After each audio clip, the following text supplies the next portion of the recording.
कुछ इस कदर वाकिफ है मेरी कलम मेरी जज्बातों से, अगर मैं इश्क लिखना भी चाहूं तो इनकलाब लिख जाता है इन हाथों से।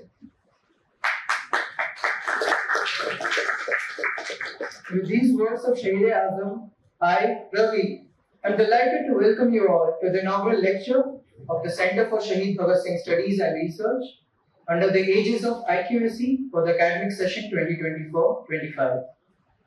We are honored to have amongst us Professor Aparna Vaidik, our honorable chief guest, for an engaging discussion on her book, Revolutionaries on Trial.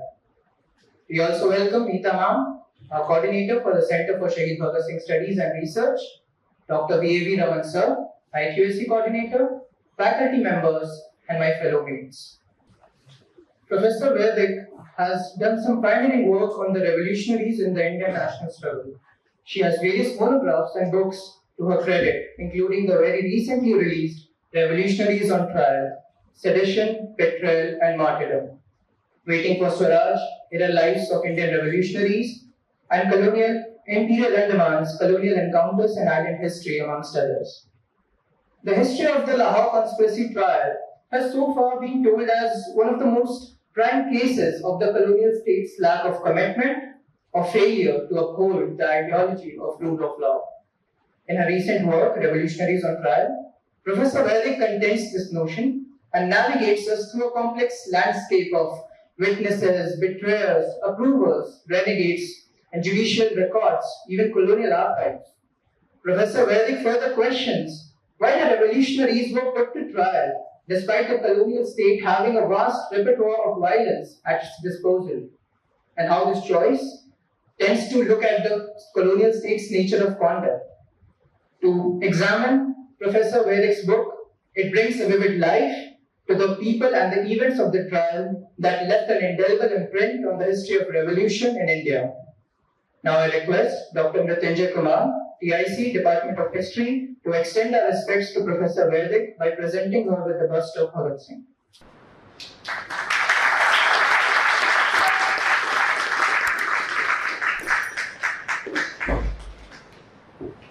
I would now request our coordinator, Neeta Ma'am, to welcome our esteemed guest with the warm words of gratitude.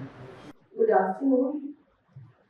Really happy to welcome Dr. Aparna Vaidik for today's talk on revolutionaries on trial. Good afternoon to my colleagues, to Dr. V.A.V. Raman, IQAC coordinator, and my dear students.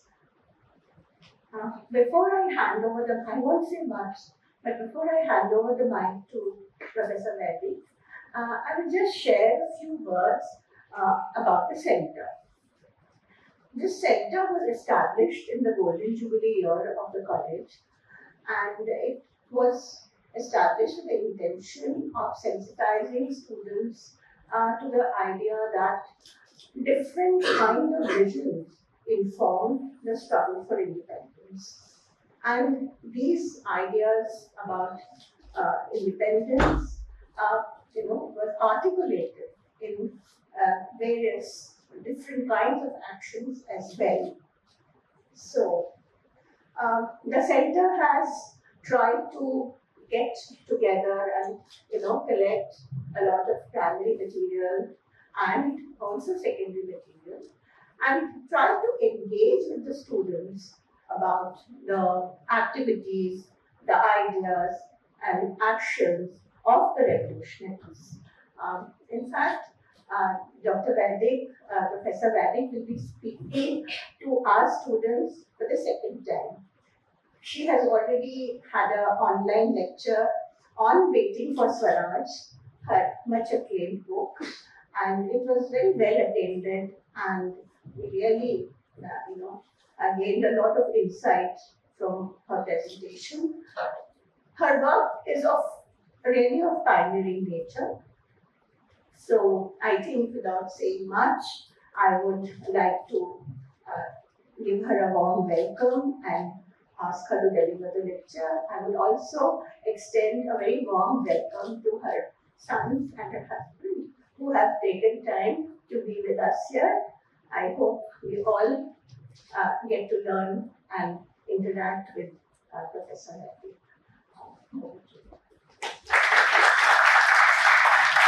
without further ado, please join me in welcoming Professor Vaidik to start off this engaging discussion.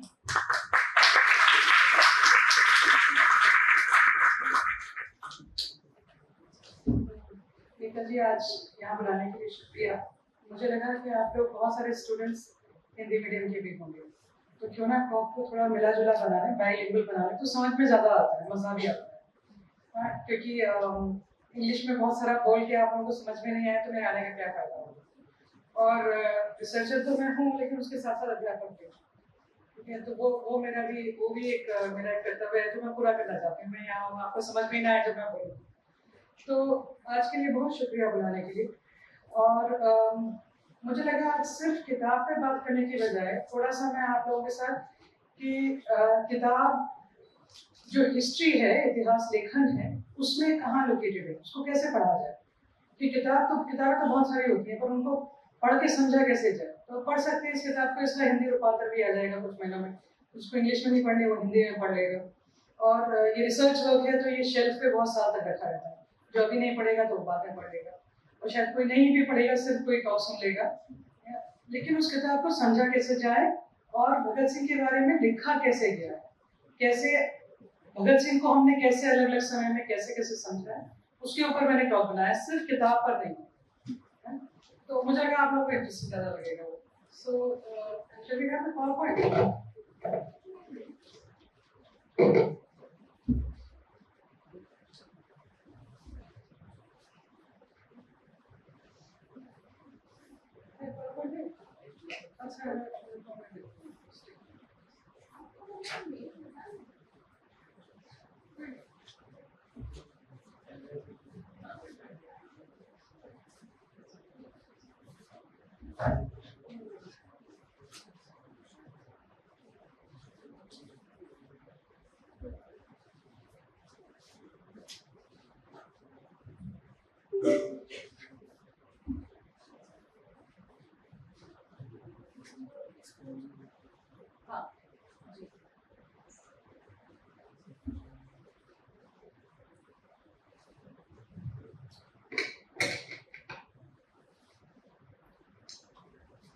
तो आज के दौर में हम देखते हैं कि भगत सिंह जो है वो एक आइकॉनिक फिगर है, जिसको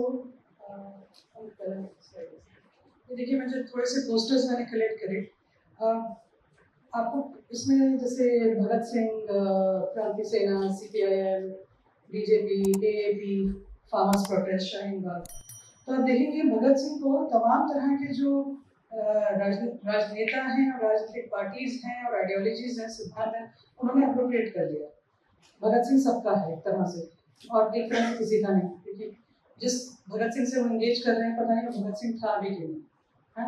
सो अब आप देखेंगे, और ये जो बात है भगत सिंह की अप्रोप्रिएशन की, ये शुरुआती दौर से है। Since the day he was hanged, he has been appropriated by all shades of political opinions, ideologies and political parties.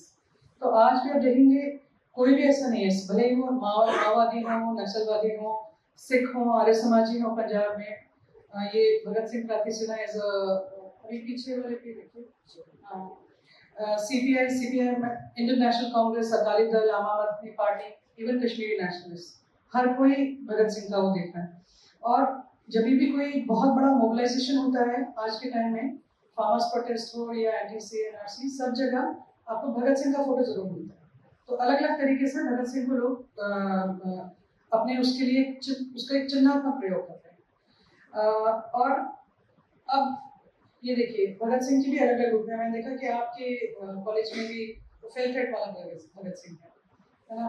और अभी AAP का येलो टर्बन है, किसी का सैफरन टर्बन है, किसी का व्हाइट टर्बन है, और कई सारी फिल्में भी बन चुकी हैं। 1990 से कई फिल्में बनी हैं भगत सिंह की। तो हर कोई अपने अपने हिसाब का भगत सिंह चूज करता है। तो इसको समझे कैसे, इतिहास लेखन में इसको कैसे देखें, एंड इसका लॉन्ग टर्म बुक से क्या कनेक्शन है। तो ये देखिए भगत सिंह, आप देखेंगे हर जगह उसका फेस चिपका मिलता है। सो इसको हम बोलते हैं बाजार किच होता है, आर्ट ऑब्जेक्ट्स होते हैं जिनका एक्चुअली आर्ट से कोई संबंध नहीं होता। तो भगत सिंह आपको टी-शर्ट पे दिखेगा, मोबाइल फोन के कवर पे दिखेगा, ये कारों के पीछे, कारों के अंदर, चाबी पे फैंसी ड्रेस वाले भी मिल गए भगत सिंह के, और तमाम तरह के। और ये लगता है वापस आना पड़ेगा क्या, ये वाला स्टिकर कई जगह मिलता है ना। तो और कई और वो होता है ना, it gives a certain kind of, talks to a certain kind of masculinity, certain kind of bravado, certain kind of courage, है ना। कई लोग बिल्कुल नॉट कर रहे हैं, they identify with that, उनकी कारों के पीछे या मोटरसाइकिलों पे भी लगा होगा। भगत सिंह कॉलेज जाते हैं हम तो उसका एक अलग, राइट। सो भगत सिंह को तरह तरह से एक तो पॉलिटिकली कंज्यूम करा जा रहा है, दूसरा जो कमर्शियली भी बाजार में उसको कंज्यूम कर रहा है। हाँ, और उसके पीछे का आदमी कहीं शायद धूमिल होता जा रहा है। ये कौन है, क्या हम कंज्यूम कर रहे हैं, बस एक आइकॉन है जो सर्कुलेट कर रहा है सारे में, कंज्यूम हो रहा है बस। हाँ, जिसका अपना कोई एक मीनिंग नहीं रहा है, या क्योंकि हर आदमी उसमें अपना मीनिंग डाल के उसको यूज कर रहा है। तो ये तो रही आज की बात। पर थोड़ा सा आज अपने लेक्चर्स को थोड़ा हिस्ट्री में प्लेस करके कैसे भगत सिंह के फांसी लगने के बाद से ये सिलसिला जारी है, और कैसे अलग अलग इतिहासकारों ने इसके बारे में लिखा है, इसके बारे में थोड़ा आज बात करेंगे। सो शुरू करती हूँ मैं। अच्छा, मैंने इस टॉक को ना 3 टाइम पीरियड में बांटा है, तो थोड़ा इजी हो जाता है समझने में। एक तो है पोस्ट हैंगिंग का दौर, फांसी के बाद का तुरंत का दौर, 1930, 40, अर्ली 50s का। फिर पोस्ट इंडिपेंडेंस, 1950 के दौर के बाद क्या हुआ, और फिर लेट 1960s और 70s में। ये 3 अलग फेजेस में आपको अलग अलग किस्म का भगत सिंह देखने को मिलता है। और आज के टाइम में तो आपने देख लिया कि he is there on everything, whether it is car stickers or iPhones or T-shirts। वो चे गुएवारा जो था, उसकी तरह हर जगह आपको ये इंडियन एक रेवोल्यूशन ये जो हर जगह देखने को मिला। Okay, so let's start with 1930s। सो 1931 में जब फांसी हुई भगत सिंह को, तो सबसे पहले उसकी जीवनी जतिंद्र नाथ सान्याल ने लिखी। नाउ हु वाज जतिंद्र नाथ सान्याल? ये सचिंद्र नाथ सान्याल के भाई थे, राइट। आप लोगों में से कई को पता भी होगा, 3 सान्याल भाई थे, बनारस के बंगाली लोग थे। हाँ, वहाँ पे बंगाली नेबरहुड में रहने वाले क्रांतिकारी थे, और जतिंद्र नाथ सान्याल सहयोगी थे भगत सिंह के। तो इन्होंने इसके उनके ऊपर जीवनी लिखी पहली, और ये प्रोस्क्राइब करी। Proscribe is a technical term used by the British for literature that was banned, जिसको वो बैन कर देते थे, सेंसर कर देते थे। तो ये सबसे पहला ये इसका ये था। और ये बाद में एक्चुअली सरफेस बाद में हुई, इंडिपेंडेंस के बाद लोगों को जहाँ पढ़ने को मिली, पर उस समय ये लिखी गई। और साथ ही साथ कई किताबें, मतलब हिंदी, उर्दू, गुजराती, मराठी, तमिल और भी अन्य भारतीय भाषाओं में कई किताबें भगत सिंह पर उस दौर में लिखी गई। कुछ किताबों का मैंने नाम यहाँ लिखा है: भगत सिंह की फांसी, भगत सिंह का तराना, मर्दाना भगत सिंह, लाहौर की सूली, भगत सिंह सिंह चापोड़ा, सरदार भगत सिंह चरित्रम और प्यारा भगत सिंह। ये कुछ ही नाम। हाँ, और ये सारी किताबें आपको नेशनल आर्काइव्स ऑफ इंडिया में मिल जाएंगी। अगर आप वहाँ जाते हैं तो वहाँ पे प्रोस्क्राइब्ड लिटरेचर सेक्शन है, तो ये किताबें सारी वहाँ हैं। और तो एक किताबें लिखी गई, और भगत सिंह पे कई आर्टिकल लिखे गए। तो नॉर्थ इंडिया में, उत्तरी भारत में कई जर्नल्स निकलते थे उस समय। एक बहुत रोबस्ट प्रिंट कल्चर था। हाँ, एक शहर से कई 100 अखबार निकलते थे। तो भविष्य, अभ्युदय, प्रताप, मिलाप, संदेश, हिंदू पंच, अकाली परदेसी, तो कई अखबार थे पंजाब के एरिया में। हाँ, उत्तर प्रदेश। और जनरली भगत सिंह के बारे में बहुत सारा लिखा जाने लगा एकदम से फांसी के बाद। ये पॉइंट मैं आपको बताना चाहती हूँ कि there was an outpouring of writing on Bhagat Singh at that time। लेकिन ये सारी चली राइटिंग, लेकिन ये अंग्रेजों ने किताब कॉपियां इकट्ठी कर करके इनको बैन भी करा किताबों को। So all this became prescribed literature, जो एक्चुअली सर्कुलेशन में थोड़ा बाद में आया। उस समय भी सर्कुलेशन में था, लेकिन फिर बैन हो गया तो अंडरग्राउंड बिकता रहा। तो just to remember that Bhagat Singh immediately post his hanging drew a lot of commentary. There was a lot of outpouring of emotions and all of that, and that manifested in all this writing that came about that was there about it। चल दूसरा दिखाइए।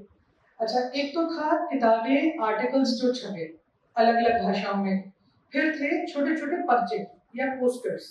अच्छा, ये जो poster है इनके बारे में 2 मिनट में आपको मैं बताती हूँ। मेरी बात सुन लीजिए, फिर पोस्टर अच्छे से दिखाती हूँ मैं कि छोटे छोटे कैलेंडर पोस्टर। हाँ, जैसे आप अभी भी होंगे, आप लोग कई लोगों के पर्स में होगा, कैलेंडर होगा, उस पे गणेश जी होगा या कुछ सरस्वती होगा। उस टाइम में उस पर भगत सिंह का चित्र भी होता था। हाँ, तो इस तरह से कई सारे ये, और कई थे घर में टांगने के लिए। तो बहुत सारा इस तरह की चीजें सर्कुलेट कर रही थी, which was like the visual culture. उस समय में समझिए नॉर्थ इंडिया सैचुरेटेड था, बहुत कुछ निकल रहा था अलग अलग किस्म का। और जैसे भगत सिंह तो थे, पर इनके एक साथी जो पहले जतिन नाथ दास जो हंगर स्ट्राइक में मर गए थे, तो जब वो उनकी अर्थी निकल रही थी तो लोग उस पर सिक्के फेंक रहे थे, तो जो सिक्का उनके शरीर को छू के नीचे गिर जाता था, लोगों ने उसके तावीज बना लिए थे। हाँ, तो इस तरह की चीजें भी मार्केट में बहुत थी कि तावीज है, उनके उसका हिस्सा है, ये है, राख है। तो आपको पता है जैसे इसको एक टैलिस्मैन की तरह, एमुलेट्स की तरह लोग इस्तेमाल करते हैं, लक गुड लक आएगा या हमें उसकी याद हमेशा रहेगी, उसका किया हुआ हम याद रखेंगे, इस तरह से। तो प्रिंट कल्चर भी बहुत है।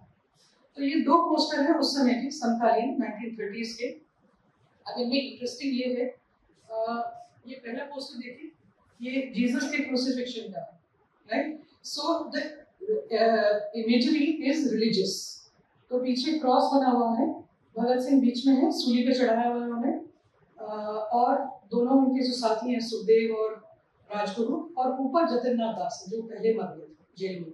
हाँ, और ऊपर देखिए आसमान में दिख रहे हैं मोतीलाल नेहरू, तिलक, और वो मुझे ध्यान नहीं कौन है। हाँ, उनके नीचे चेरब्स हैं। हाँ, वेस्टर्न आर्ट में ये मोटे मोटे बच्चे होते हैं, पंख वाले एंजल्स, उनको चेरब्स बोलते हैं। तो चेरब्स पेटल्स, ओके या, सो वो उनके ऊपर फूल पत्ती फेंक रहे हैं। So it's a scene. नीचे कौन है? Can anybody tell me who that woman is?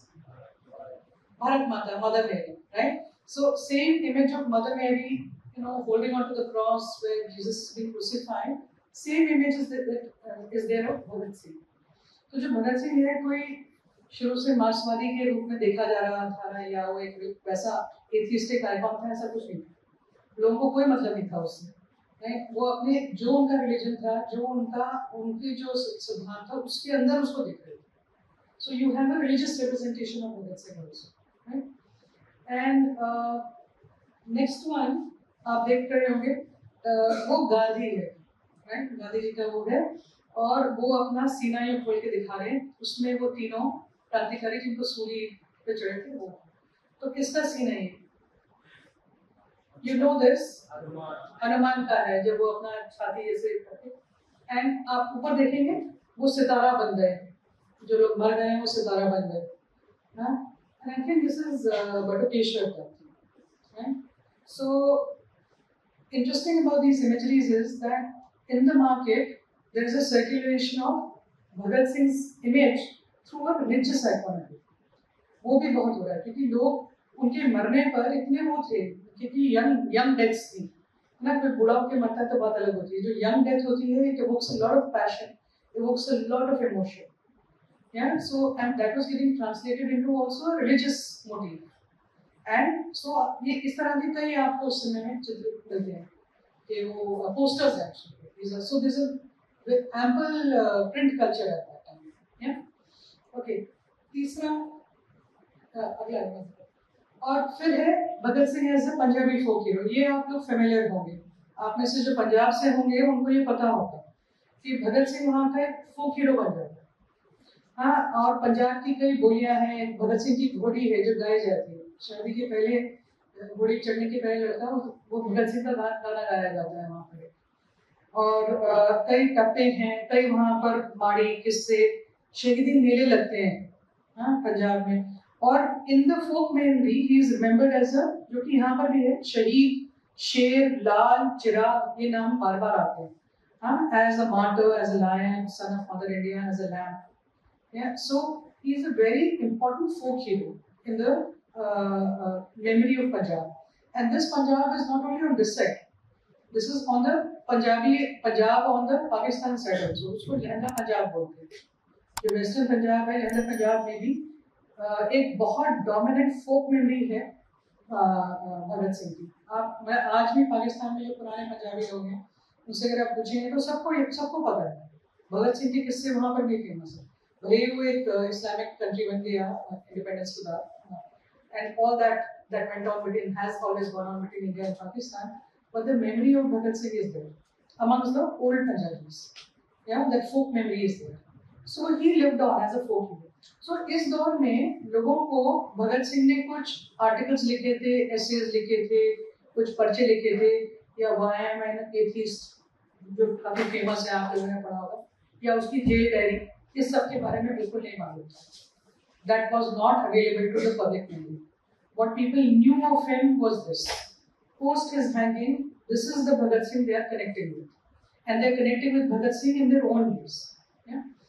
अच्छा, मैंने क्या करा है, अपने स्लाइड्स में कुछ कुछ किताबों के नाम भी डाले हुए हैं. तो ये आपके रेफरेंस के लिए, अगर आप पढ़ना चाहें तो, क्योंकि हर चीज़ मेरी खुद की रिसर्च करी हुई नहीं है, एक तो किसी और का है, तो I just want to reference that also, and also for you. अगर आप आगे कुछ पढ़ना चाहें तो ये मटेरियल है आपके पास, खुद अगर देखना चाहें तो.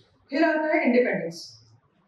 ठीक है, स्वतंत्रता के बाद 1950 के दौर में उनके जो दोस्त हैं, खासकर एक उनका खास दोस्त था विजय कुमार सिन्हा, बीके सिन्हा. हाँ, बीके सिन्हा को अंडमान भेज दिया गया था, और अंडमान में उन्होंने एक किताब लिखी थी, the Indian bestie. Bestie was the name of a French prison, जो फ्रेंच रेवोल्यूशन में आपने पढ़ा होगा, 1789 में उसको तोड़कर लोगों ने क्रांति शुरू हुई थी. तो उन्होंने अंडमान पे किताब लिखी थी, द इंडियन बेस्टी. सो विजय कुमार सिन्हा इसलिए भी फेमस है, मतलब इसलिए मेमोरी में है. तो एंड ये उनके दल के साथी थे. तो विजय कुमार सिन्हा ने एक ट्रस्ट बनाया, उसका नाम था शहीद मेमोरियल ट्रस्ट. हाँ, और उस ट्रस्ट का ये काम था कि भगत सिंह की एक ऑथेंटिक मेमोरी को प्रिजर्व करना है. और वो ऑथेंटिक मेमोरी क्या थी, जो कमर्शियलिज्म और कम्युनिज्म से अछूती रही. हाँ, one which was not tainted by both commercialism and communism. It is very interesting, right? तो अब उन्होंने ये ट्रस्ट बनाया, और जैसे वो भगत सिंह की जो मेमोरी है उनकी भपौती बनी, कि हम बताएंगे कि कैसे आपको भगत सिंह को याद रखना है. इसी दौर में, मैं अगला स्लाइड आपको दिखाऊं कि आप बिजी हो जाएंगे फिर स्लाइड देखने में. इसी दौर में एक फिल्म बनी भगत सिंह पर. बताइए कौन सी फिल्म थी? नहीं, मनोज कुमार वाली नहीं थी. ये क्योंकि ये रिसर्च अभी आई, ये भी मुझे नहीं पता था. इनफैक्ट जब the book, when I was finishing writing it, I found that no, there are more movies of Bhagat Singh even before the famous Manoj Kumar movie that we know about. Right? So उसका reference मैं आपको देती हूँ, अभी दिखाती हूँ. अगला slide दिखाइए.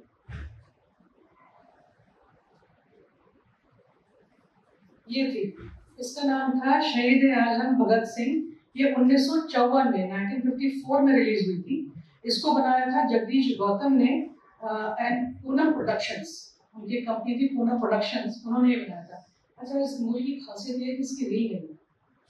हाँ, it's a missing film. we don't know actually what was there exactly in the film because the role is not available. वो कहाँ गायब हो गया है, अगेन किसी को रिसर्च करना हो, ढूंढना हो, तो that's as a detective you can go and look for it. But and that happens with several movies. उनके जो पुराने वो होते हैं, सड़ जाते हैं, फेंक जाते हैं, आग लगे, खत्म हो गए, किसके पास थे, कहाँ. तो this is a missing film. But this film was the first very big film made on Bhagat Singh. अब इस फिल्म की एक इंटरेस्टिंग कहानी है.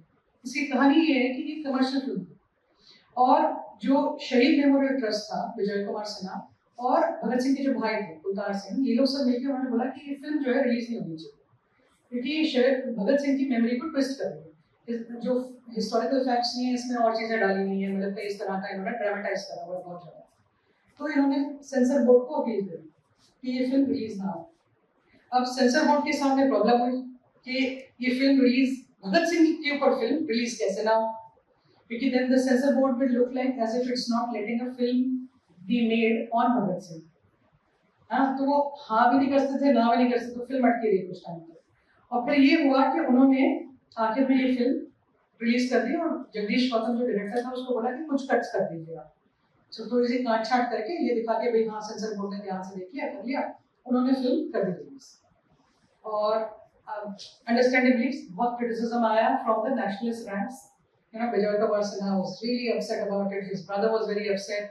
Even in the parliament, I think Rajendra Prasad जो प्रेसिडेंट थे, उन्होंने भी बोला कि क्या तो आपने करा है, कैसे कमर्शियल फिल्म बना दी है वो. But the irony is that the film was a major commercial success. वो फिल्म बिल्कुल हिट थी. तो अब despite the factual inaccuracies, the film did outstanding business. So what happens now? The popular memory of Bhagat Singh overtakes his life. ठीक है, भगत सिंह की life में कुछ हुआ हो ना हुआ हो, फिल्म में जो हुआ वो रियल हो गया, और फिल्म इतनी चली that the popular memory began to get saturated with the what was there in the film. And you see earlier the popular memory में जो saturation जो सब बढ़ता जा रहा था वो था religious iconography, him as a Punjabi folk hero and all that. And with the coming of these films, that begins to shift. So what's there in the cinema becomes real, right? इसके बाद आती है, अच्छा इसका मैंने पीछे ना reference दिया रविंदर सिंह के आर्टिकल का, वो टॉक्स अबाउट दिस बुक. या ये स्लाइड पर ही है. हाँ, तो अब अगला स्लाइड देखते हैं. Now this is the movie that all of you know. Yeah, this is the Manoj Kumar movie, and this was made in 1965. तो लगभग 11 साल के अंतराल पर ये मूवी बनी और it was made by this guy called Ram Sharma and S. Ram Sharma. And ये जो फिल्म थी बटुकेश्वर दत्त और भगत सिंह की फैमिली को कंसल्ट करके बनाई गई. तो this was I will not say as a historian entirely accurate, but yes, it was done in consultation with Bhagat Singh's family members and Batukeshwar Dutt, who was still living at that time. Now, this movie, as you know, till today is a stupendous success and it won 3 national awards. And इस movie की खासियत ये थी कि ये इस movie ने भगत सिंह की मेमोरी को non Punjabi world, non Punjabi India की तरफ ले गया. उनको भी मौका मिला उस चीज में पार्टिसिपेट करने का. So you see most Indians outside of Punjab, उनकी जो मेमोरी है भगत सिंह की ना, वो इस मूवी से बनी हुई. इस मूवी में जो हुआ वो उनके लिए सत्य है. भगत सिंह की लाइफ में जो हुआ वो ना हुआ. Whatever is in this is real. All the songs, everything. And I remember as a child also watching this, and it having such an imprint. जैसे एक गाना है, क्या तो गाना है, रंग दे बसंती चोला, और एक गाने में ना ए वतन तेरी, हाँ, look at she knows the thing, right? वो बिल्कुल for an earlier generation ये हमारे लिए iconic figure थी. Like this was one movie that our parents allowed us to watch. जैसे मुझे याद है हमारे समय में पाकीज़ा आई थी, तो वो नहीं देखनी है, you know, like बच्चे खराब हो जाएंगे टाइप, वो नहीं दिखाई थी हमें. But this is allowed. Okay, ये टीवी पे भी आती थी ब्लैक एंड व्हाइट. संडे को इंद्रमा के ऐड के बाद जो मूवीज आती थी, तो this movie you could see. So इस मूवी में एक जगह ना गाना है ए वतन whatever the song goes, and all of them have a hand on the candle. हाँ, जहाँ पे वो so it's like being marked by the fire. So आप अग्नि जो है ना, क्रांति की अग्नि में अपना आहुति दे रहे हैं, तो इट्स बीइंग मार्क्ड. अब जो क्रांतिकारी थे ऐसा कुछ नहीं करते थे कैंडल का हाथ रखकर, right? But it's there in the movie, so it becomes the thing that revolutionaries were doing, right? So it's how popular memory gets created through cinema, through popular print culture. Yeah. So where does it lead the historian? I'll come to that question a little later. कि historian के लिए थोड़ा मुश्किल हो जाता है क्योंकि हम भी उस popular memory में trap हो जाते हैं. हम लोग भी उससे बन जाते हैं. तो जब हम लोग रिसर्च करने निकलते हैं तो हमारे दिमाग में भी वो सब चीज़ चल रही होती है. फिर हम लोग कुछ जब ओल्ड आर्काइवल मटेरियल देखते हैं तो लगता है इसमें कोई कुछ है नहीं. अगर ये उसमें कुछ नहीं है तो वो irrelevant होगा. Yeah, but that's the story I'll come back to in a bit, you know, after having told you how it keeps shifting and what happened with me as a historian when I started researching on Bhagat Singh. ठीक है, तो शुरुआती दौर हुआ Punjabi folk hero का, print culture का, जहाँ पे बहुत सारा कुछ लिखा जा रहा है, उसके चित्र लोग अपने घर में रख रहे हैं और ये सब कर रहे हैं. दूसरा दौर है ये सिनेमा का, जहाँ पर वो एक किस्म का एक आइकॉनिक फिगर बन जाता है. जो अच्छा, इन मूवीज में एक और खासियत है, इसमें वो भगत सिंह को पढ़ता हुआ नहीं दिखाते. He is not busy studying and reading. Okay, so because you don't have to be that to be revolutionary, you can be that, but yeah, but that becomes different in the 1970s. So 1970s में क्या होता है? So okay, late 60s and 70s में something happens. Now what happens? Now हाँ, यहाँ रुक दीजिए. अब क्या होता है कि थोड़ा सा मैं आपको हिस्ट्री यहाँ पे दूँगी कि 1969 में हाँ 69 में खत्तर कला में, which all of you know about, अगर आप भगत सिंह कॉलेज में काम करें तो उनका ये पैतृक घर था. तो यहाँ पर एक युवक केंद्र बनाया जाता है. ठीक है, ये युवक केंद्र कौन बना रहा है? ये युवक केंद्र बनाते हैं पूर्व गदरैट, जो गदर से जुड़े हुए क्रांतिकारी थे, सोहन सिंह भकना. हाँ, उन्होंने ये बनाया. उनका ये मानना था कि भगत सिंह और क्रांतिकारियों के बारे में हमारे पब्लिक स्फीयर में बातचीत नहीं हो रही. जितनी बातचीत होनी चाहिए उनकी मेमोरी को प्रिजर्व नहीं कराया जा रहा है, तो उनके लिए कुछ होना चाहिए. ठीक है, अब ये जो बात है ये क्रांतिकारियों की परिवारों को भी बहुत लगती थी कि जब से भारत आजाद हुआ है तो नॉन वायलेंस, अहिंसा और गांधी जी का इतना वो हो गया है कि क्रांतिकारियों के बारे में बात नहीं हो पा रही है। तो एक कोई स्पेस होनी चाहिए जहाँ से काम हो, जहाँ से उनके बारे में, आज के बच्चों को पता ही नहीं है इनके बारे में, मतलब उनकी सोच ही थी। तो इन्होंने क्या करा, आउटरीच प्रोग्राम शुरू करे स्कूलों में और लोकल कॉलेजेस में यहाँ से। और यहाँ पर उन्होंने इन द खटकर कला centre they started collecting a lot of material associated with the revolutionaries, and फिर ये म्यूजियम बना. Now this kind of setting aside of the revolutionaries, this was a perception that even the surviving revolutionaries had their families also had. ठीक है ना, ये perception कहाँ से आता है कि हमें हम आज़ादी के लिए लड़े और हमें आज़ादी का जो सेलिब्रेशन है उसमें हमारे लिए जगह नहीं है. ये परसेप्शन ये क्यों कहाँ से आ रहा है? अब ये क्यों आ रहा था, अब आपको थोड़ा सा हिस्ट्री थोड़ा सा ये बता दूंगी, which may not be entirely interesting for you, but it's an important link. So 1935 में पहली बार मिनिस्ट्रीज बनी थी, जिसमें इंडियन पॉलिटिकल पार्टीज ने, हमें लगता है पहला इलेक्शन भारत में 1951 में हुआ और ये सब, लेकिन पहला इलेक्शन हुआ था 1935 में जब कांग्रेस मिनिस्ट्रीज बनी थी. Right? Now from that time only, Nehru started disengaging a little from the revolutionaries. उसके पहले उनको वो खुलकर क्रांतिकारियों के लिए बोलते थे, पर जब कांग्रेस मिनिस्ट्रीज पावर में आई तो उनको लगा ये तो थोड़ा हल्ला ज्यादा करती है, काम नहीं करने देते हैं, हंगर स्ट्राइक कर देंगे, बाहर निकलेंगे, फिर सभाएं करेंगे. So there was a little bit of managing the revolutionaries that began in the from the 1935 onwards. और कईयों का ये कहना है कि उन्होंने हमारे लिए किया नहीं, किया कि नहीं वो तो हिस्टोरियन नहीं बताएंगे आपको, पर ये परसेप्शन है रेवोल्यूशनरीज का कि दे वर set aside, they weren't really getting an entry. तो कई इनमें से कई लिखने वाले थे, जैसे मनमथनाथ गुप्ता एक बहुत लिखा उन्होंने क्रांतिकारी थे, खुद भी क्रांतिकारी थे, गए थे वो बिस्मिल के साथ. तो उनकी किताबों में भी ये बार बार आता है कि Nehru did not deliver on us, and we had to fight for everything. जब हमने हंगर स्ट्राइक करी तो उन्होंने हमें पेंशन्स दी, या तब उन्होंने हमारे लिए कुछ किया, तो हमारे लिए किया नहीं जाता था. तो एक परसेप्शन बनता जा रहा था. And then that fed the making of the center in 1967 by बाबा सोहन सिंह बखनी.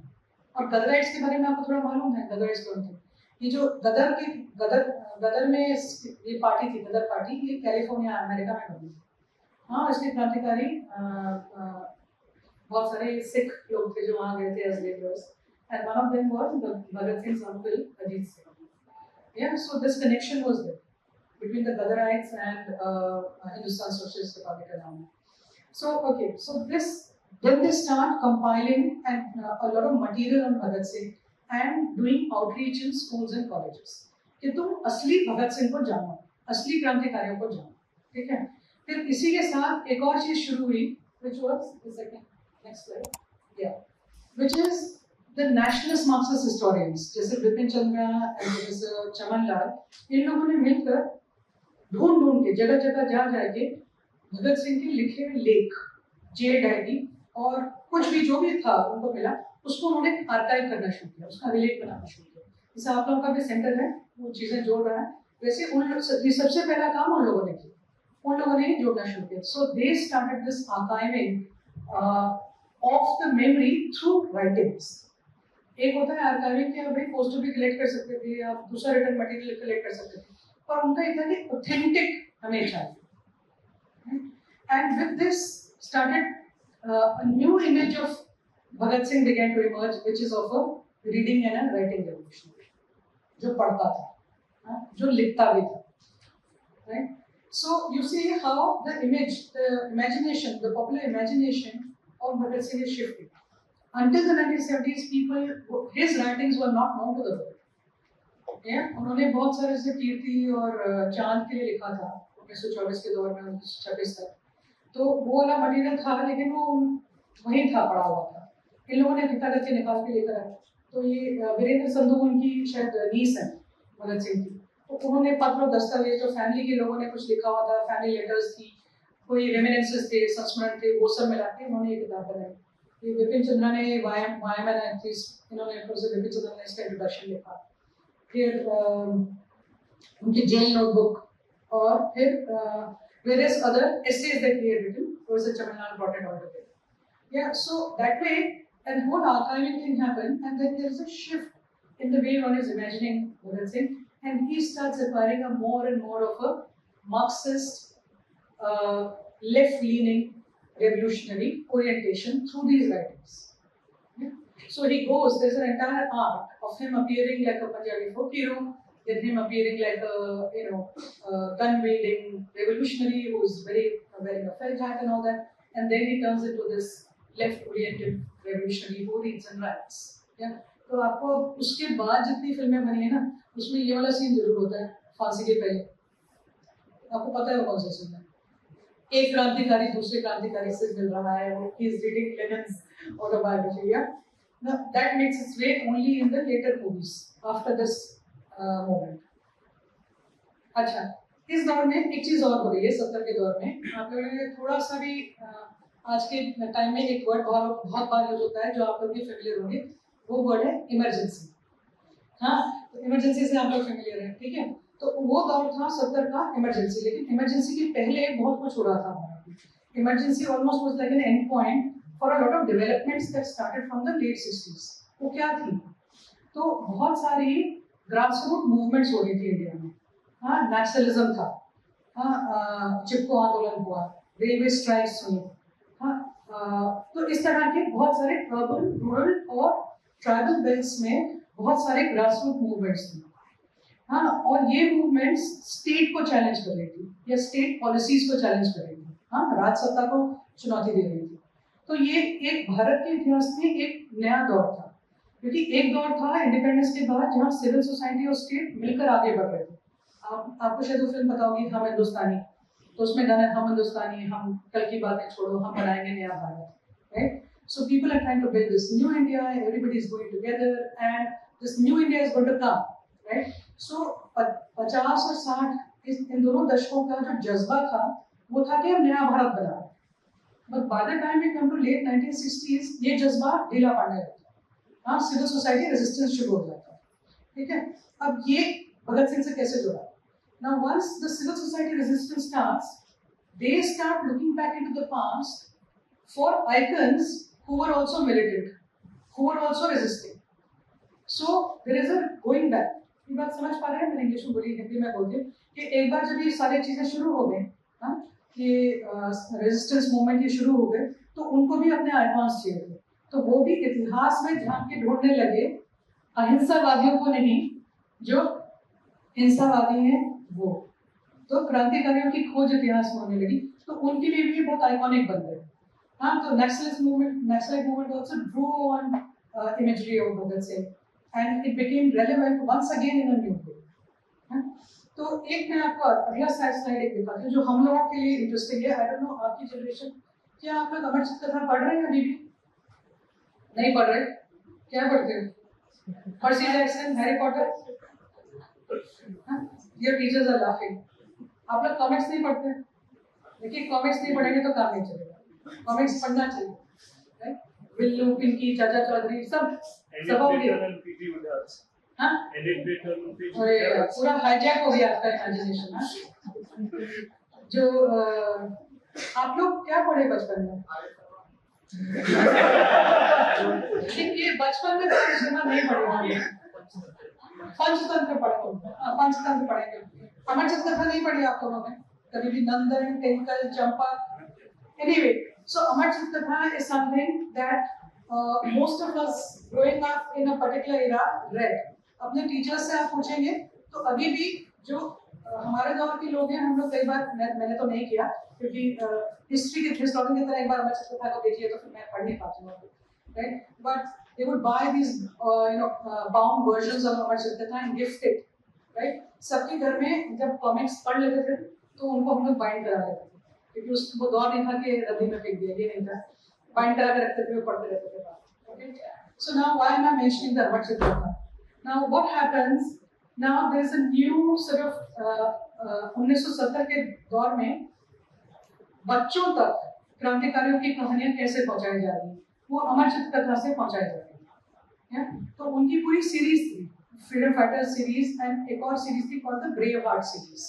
हाँ, तो उसमें देखिए आप, ये बाबा जतीन की स्टोरी है, चंद्रशेखर आजाद की, भगत सिंह की, और भी कई लोगों की.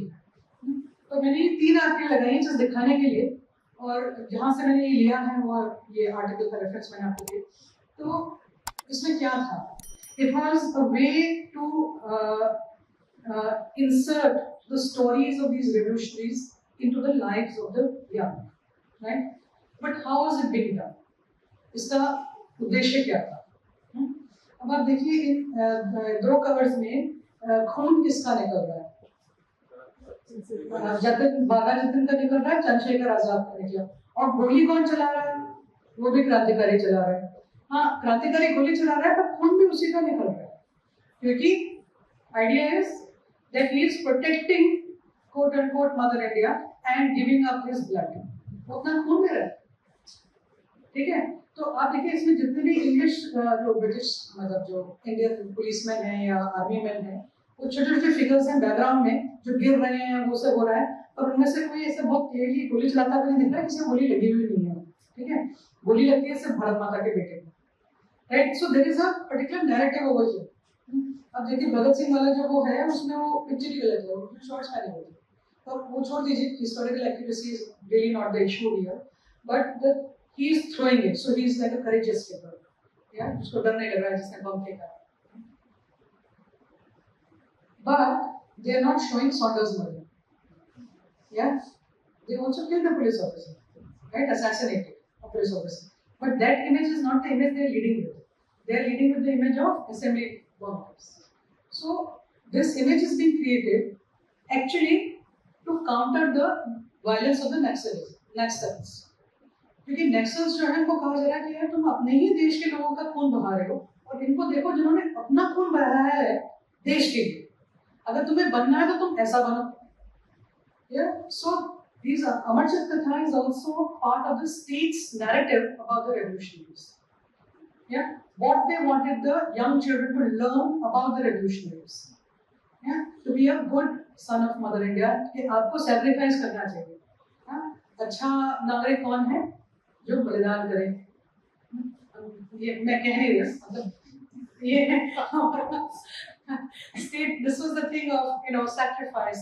आपने वो गाना सुना होगा, आओ बच्चों तुम्हें दिखाएं हिंदुस्तान की ये धरती है, इसको करो ये धरती है। हाँ, बलिदान कितनी बार है उस गाने में, यार sacrifice. So and that movie is from about I think early 1940s की मूवी है वो। क्या तो नाम था, मूवी का भूल गई, कोई बात नहीं, भूल गई, but you know the song. So ये 1940 के दौर की सिनेमा है जो बलिदान की बात कर रही है, और ये 1970s का कॉमिक है which is again talking about sacrifice. So as if to be an Indian, to be a good Indian citizen was to be able to sacrifice. और ये हमें 1960 के दौर में आपसे खाना मांगा जा रहा था, राइट, कि चाइना से वॉर हो रही है, आप बलिदान करिए, मंडेज के दिन, सोमवार के दिन आप लोग खाना एक बार खाएं। या आप उस जनरेशन के लोग अब हमारे साथ में नहीं हैं, लेकिन अगर आप घरों में जाके बात करेंगे अपने दादा दादी से, तो आपको ये पता चलेगा कि उस समय में कॉल दिया गया था, लाल बहादुर शास्त्री ने कॉल दिया था to eat once a day, right? So sacrifice was being asked of the citizen. So अब वो सैक्रिफाइस जो है अलग अलग रूप में मांगा जाता है, कभी उसकी भूख का मांगा जाता है, कभी उसके परिवार का मांगा जाता है, कभी अलग अलग। तो यहाँ पर भी a good citizen, a good son of Mother India is the one who sacrifices. So हाँ, जागृति नाम था उस फिल्म का। Yes, yes, it's well worth watching. कभी और मैं आऊँगी लेक्चर देने, तो मैं आपको दिखाऊंगी exact same actors जो जागृति में थे, वही मूवी पाकिस्तान में बनी थी। Yeah, and the same story with the same song. So instead of आओ बच्चों तुम्हें दिखाएं झांकी हिंदुस्तान की, उसमें था आओ बच्चों तुम्हें दिखाएं झांकी पाकिस्तान की। It's a very interesting flip, and the child artist is the same in both the movies. तो और वो मूवी वहाँ सुपर हिट हुई थी until they found out that it's a remake of an Indian movie. Yeah. So anyway, so that's another story. Is the story clear? With how there are changing imaginations of Bhagat Singh and what people want of him. वो जो आदमी अपने आप में था या नहीं था, लेकिन लोगों को क्या चाहिए था वो उस इमेज से ले रहे थे। या okay, let's go to the next slide. अब ये अमर चित कथा के अंदर से मैं आपको 2 कहानियां दिखा रही हूँ, धीरे से भी look at it and then you can tell me what you pull out of it. So this is the story of Chandrashekhar Azad over here. So Chandrasekhar Azad actually grew up in a very poor family. So Chandrasekhar Azad was born in 1906 in Havra village in Alirajpur state, Central Provinces. तो इस scene में ये हो रहा है कि उसने बहुत सारे माचिस जला दिए हैं, right? So why haven't you gone to school? What are you doing? उसकी माँ निकल कर आती है तो तुम ये माचिस का खेल क्या कर रहे हो? So he says to his mother, experimenting mother, a single match gives a good deal of light. I wanted to see how much light a box full of matches could give. और होता ये कि उसका हाथ जल गया था चंद्रशेखर आजाद का, उस बच्चे का, लेकिन उसके दोस्तों को भी तब पता चला जब हाथ जल चुका था. Okay, so in the next one she says, haven't I told you that fire is dangerous? So the boy says, but it's also useful mother, it chases away darkness. So darkness over here is a symbol for colonialism and light is for freedom, for struggle. तो अग्नि का जो प्रयोग है वो अग्नि से जो क्रांति की अग्नि है उससे वो उजाला लाना चाह रहे हैं. ठीक है, just hold on to this. ये चंद्रशेखर आजाद वाली कॉमिक में था, वो भगत सिंह वाली कॉमिक में, ये आप लोगों को पता होगा. सो ही इज गॉन, आपको पता है ना. So later that evening, as Kishan Singh was strolling his estate with a friend, so उससे पूछते हैं, what are you planting, Bhagat Singh? He says, rifles. हाँ, ये कहानी तो आप सभी को पता होगी शायद कि मैं गन्स बोल रहा हूँ या राइफल्स बोल रहा हूँ. तो ये जब आप इस तरह की कहानियां सुनते या पढ़ते हैं तो आपके दिमाग में क्या इमेज बनती है क्रांति करने की? क्या कहना चाह रही हैं कहानियां आपसे? आप लोग बोल सकते हैं बचपन से फ्रीडम को लेकर बहुत ज्यादा. हाँ, बचपन से, राइट. इसके लिए हिंदी में कहावत है, ऊँट के पाँव ग्रेट, ऊँट के पाँव पालने में दिखाई देते. हाँ, डेस्टिन थे ये लोग, बचपन से committed, right. So the authors of these texts have, in a very interesting way, made use of Horatio Lecter. They have made use of Horatio Lecter. They have put their words in the mouths of these revolutionaries. And by means of doing that, have made a serious attempt to produce knowledge. Yeah, exactly. बिल्कुल, कि जो वो आपको बताना चाह रहे हैं वो इन बच्चों के मुंह से कहलवा रहे हैं, क्योंकि we don't really have verification for these stories. These are apocryphal, legendary stories. लेकिन स्टोरी अब हिस्टोरी की तरह हम बोलते आ रहे हैं इसमें कोई फैक्ट नहीं है, ये ठीक नहीं. No, that's not the way historian deals with it. Okay, it may be factually incorrect, but what is the story trying to tell the audience who is listening to the story, right? And it is saying that there is something about being a revolutionary, you are destined to be one. आपका प्रारब्ध है, दृढ़ प्रारब्ध है, नियति है, आपने क्रांतिकारी ही बनना है. हाँ, like we see a small kid who is unruly, क्रांतिकारी क्यों है? भले ही कुछ ना हो लाइफ में, पर so there's like a predictive science, as if you know it can predict. So shall we go to the next slide? Okay, so if I were to ask you, as we're just talking, what image of a revolutionary did these writings generate? Yeah, so and that's important to look at for me as a historian, because those were the images imprinted in my mind too before I started working. Yeah, so that a revolutionary is a martyr who sacrifices his life for the country. That's something that, right? That's an image that most of you would have in your minds for the revolutionaries. A revolutionary is born and not made. जो पैदा होते हैं ऐसे, और आप लोग कई उसमें सभाओं में सुनते होंगे, भगत सिंह कॉलेज में भी ऐसे बहुत बिरले होते हैं, वो जन्म से ही वो होते हैं, वो बचपन से ही ऐसे थे. कई वैसे भी भगत सिंह वगैरह की कहानी नहीं, आप किसी की भी कहानी सुनते हैं जो बहुत अच्छा करते हैं लाइफ में, तो ये माना जाता है कि बचपन में ही हो गया था डिसाइड कि इस आदमी ने बहुत को करना है. ठीक है. फिर तीसरा है, revolutionary is an individual who strives alone.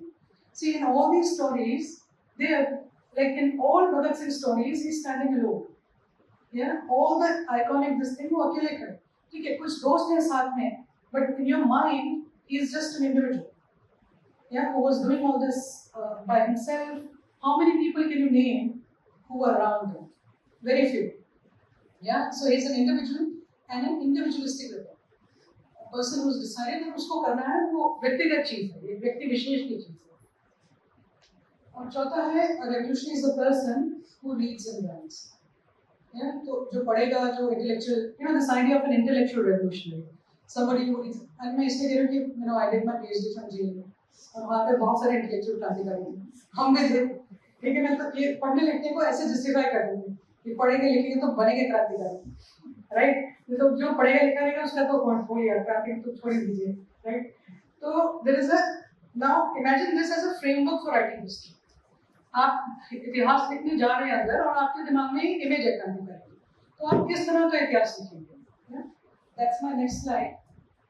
So what kind of histories of revolutionaries did these writers generate? जब आपके दिमाग में ये इमेज है तो आप किस तरह का इतिहास लिखेंगे?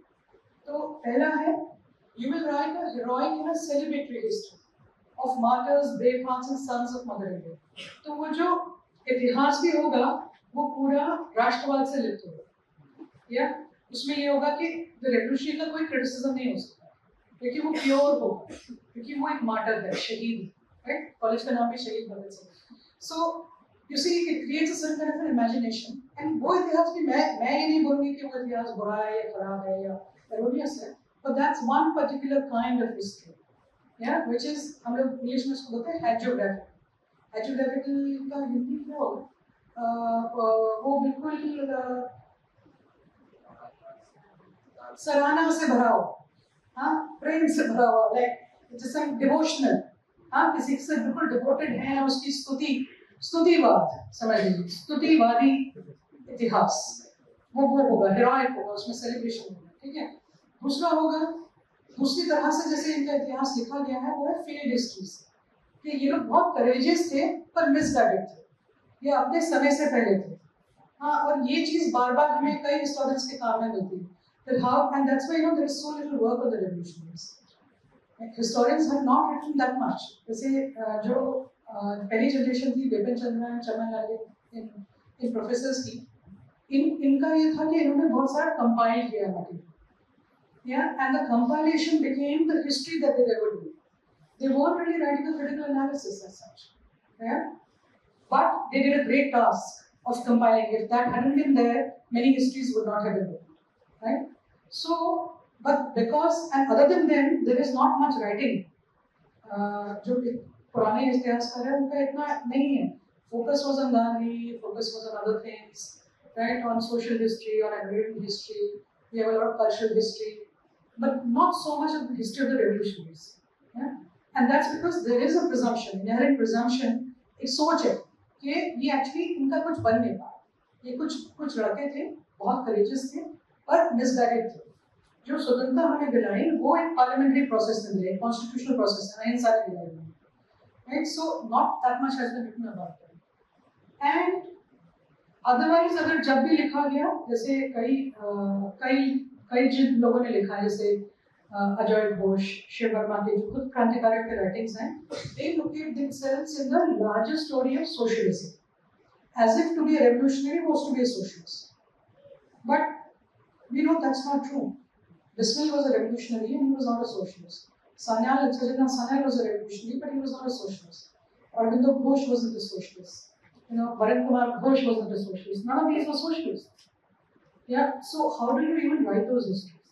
So these frameworks and these images were so set in our minds that it almost becomes impossible to ask any new questions, to write any new histories. नया मटेरियल भी नहीं देखते हैं जरा. आप उसी मटेरियल में से इतिहास बनाने लगते हैं. उसी में से बनाएंगे तो एक तरह के सवाल भी वही रहेगा, फिर एक सीमा तक ही पहुंचेगी ना, क्या तो जवाब नहीं दिया, right? So the next slide. So the question for me was, what do these histories give us? What are they not talking about? What are the new questions that we can ask about the revolutionary histories? Because if you continue to look at the same material, it will give you the same questions, and those questions will give you the same answers. तो उस paradigm से आप बाहर नहीं आ रहे, वो framework set है आपके लिए, आप उसी फ्रेमवर्क में लिखते जाओ. तो मेरे साथ क्या हुआ? What happened with me when I started working on this? Now I found two things. दो तरह के मुझे सोर्स मटेरियल मिले जिससे मेरी जर्नी थोड़ी नए सवाल मेरे सामने आने लगे.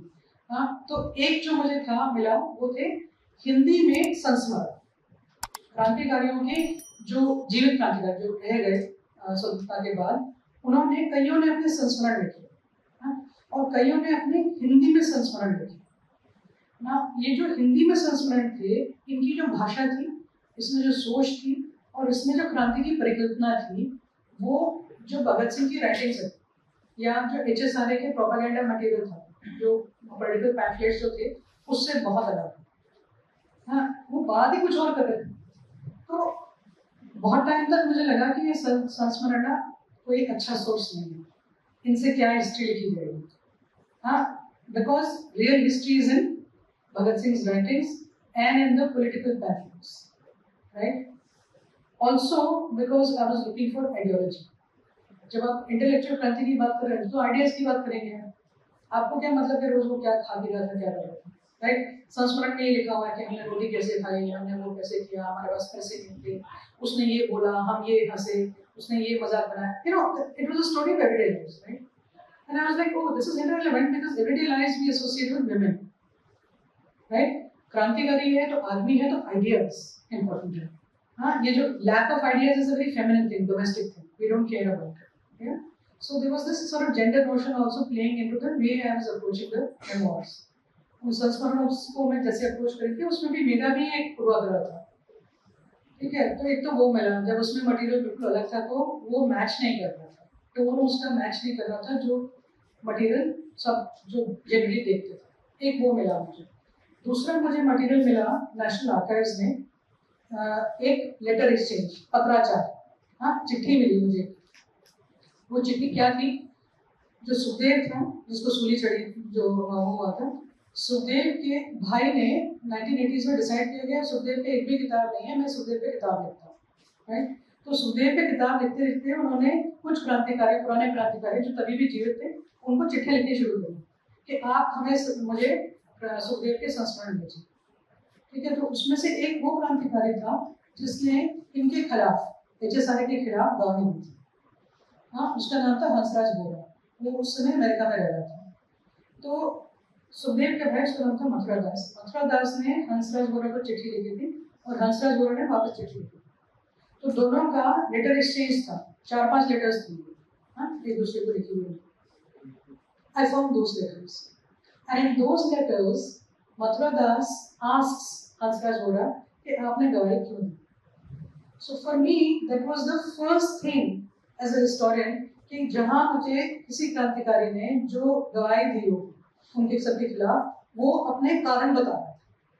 So for me it was like a gold mine, मेरे को तो बिल्कुल वो मिल गया था, हाँ, कि ये चीज इतिहास में हमें देखने को ही नहीं मिलती है कि वो बोल रहे हो कि ये हुआ, ये हुआ, ये हुआ, इसलिए मैंने। So I found these two letters and these two materials. One is the संस्मरण जो हिंदी के memoirs है, और ये letter, and both of them challenge the way many of the frameworks. ये जो हमारे पास frameworks थे ना, ये framework challenge होने लगा कि heroic history तो नहीं है, अगर किसी ने गवाही दी है तो कैसे लिखे, field history का मतलब क्या है, और क्या socialism की बात, उन memoirs में तो socialism की कोई बात ही नहीं हो रही थी। एक जगह वो कहते हैं कि एक वैशम पायन थे इनके दोस्त चंद्रशेखर आजाद के, तो उनसे पूछा कि सोशलिज्म का मतलब मार्क्स कौन थे। तो हमें तो लगता था कि मार्क्स वैसे किसी को रविन्द्रनाथ टैगोर टाइप किसी बुढ़े का वो है, और हमारे तो कोई नहीं था। तो फिर उनको मार्क्स की कोई किताब पढ़ने के लिए थी भगत सिंह ने, क्योंकि हमें तो समझ में नहीं, हम तो वापस कर दी, हाँ, आगे पढ़कर। तो many of them they can't even define socialism properly. They learn about socialism once they are taken in by the police and they're sitting in the jail, they have all the time to read. फिर उन्होंने पढ़ना शुरू किया तो तब उनको पता चला। लेकिन अगर उस दौर में उनसे पूछा जा रहा था तो वो डिफाइन ही नहीं कर पा रहे थे। उनसे पूछा कि आज़ाद भारत कैसा होगा, आज़ाद भारत होगा जहाँ पे सबको अच्छे से खाने को मिले, क्योंकि वो लोग हमेशा भूखे रहते थे। तो जी, इम्पोर्टेंट कि रेवोल्यूशन एलिवेटेड होना चाहिए, नहीं, बिल्कुल जरूरी नहीं है। मतलब like Birsa Munda he won't even know कि सोच क्या होता है, कैसा Exactly, that's the point I'm making. I'm glad you said that. Exactly. So वही मेरा भी था कि यहाँ पे कहीं से पढ़कर आए, ठीक है, JNU से पढ़कर आए, बिल्कुल इंटेलेक्चुअल क्रांतिकारी हो रहा है वहाँ पे सारा काम, ये आपका फ्रेमवर्क है, ठीक है। इसके बाद अगर आपको कुछ मटेरियल मिल रहा है तो आपको लग रहा है कि नहीं ये मटेरियल ठीक नहीं, क्योंकि मेरी जो इमेजिनेशन है वो ज़्यादा ठीक है। So that's the process I'm telling you, that once I found these sources, I realized that I needed to challenge what I had studied so far, the way history had been written so far. Yeah, and I had to ask new questions. Education has nothing to do with being revolutionary, right? But both are important. Someone who is educated and someone who isn't actually traditionally educated, but he knows about his nation, he cares about his nation. So both of them are going for the same path. Yeah, there is nothing wrong. I'm talking about history writing. Yeah, हाँ, कि आप history कैसे लिखेंगे। जब आप लिखने जाते हैं तो हमें आप For most people, history is what's there in the textbook, R.S. Sharma, right? Or what's there in the textbook. But that's not how historian goes writing, right? हम तो primary sources देखते हैं, फिर उसमें से कहानी बनाते हैं, right? तो वो उसको इंटरप्रेट कैसे करेंगे? कि जब आपके दिमाग में जो फ्रेमवर्क है और जो आपको सोर्सेज में मिल रहा है वो मैच नहीं कर रहा है, तो या तो आप अपने फ्रेमवर्क को हावी आपके सोर्सेज पे हावी कर देंगे, या आपके सोर्सेज एक नई कहानी बोलेंगे. You will ask new questions, right? You will look at the past in a new way. Okay, we'll go to the next one. Next, please. Yeah. So, what was not there in the history that had been written so far? That was the story of the making of the revolutionaries. कि क्रांतिकारी हैं, ये बोल दिया गया, उसके बाद की कहानी लिखी गई, right? वो क्रांतिकारी बन रहा है लिखते लिखते, ये नहीं कहा गया. या फिर ये कहा गया कि वो बचपन से ही क्रांतिकारी था, तो फिर लिखने के लिए क्या बचा, right? Nobody is just from childhood only like that. Our lives don't unfold like that, right? हम बचपन में बहुत चीजें बोलते हैं, मैं पेस्ट्री शेफ बनूंगा, मैं पायलट बनूंगा, मैं रेलवे इंजन ड्राइवर बनूंगा, बहुत सारी कल्पनाएं होती हैं हमारी, जरूर सुना कि वो सारी कल्पनाएं वो थी. तो ये वाली बात है कि सवाल क्या पूछेंगे आप इतिहास से. So I felt that the story of the making of the revolutionaries was missing. How did they become a revolutionary? Yeah. Okay. When did the person start believing that they are a revolutionary? Batukeshwar Dutt ने किस दिन कहा मैं क्रांतिकारी हूँ? राजगुरु ने क्या बोला? राजगुरु क्या काम करते थे? बनारस में किसी अखाड़े में वो लोगों को मुद्गर और मल चलाना सिखाते थे. ठीक है? तो उस आदमी का क्या सेंसिबिलिटी था? उसने किस दिन बोला मैं क्रांतिकारी? उसको तो नहीं पता था कि मैं बचपन से क्रांतिकारी बनने वाला हूँ, राइट? कुछ कहानियां आपके पास हो भी सकती हैं कि मैंने बचपन से सोच लिया, but not everybody was thinking like that. एक आपने क्रांतिकारी का नाम सुना होगा, राजेंद्र नाथ लाहिड़ी. वो बिस्मिल के साथ उनको फांसी हुई थी.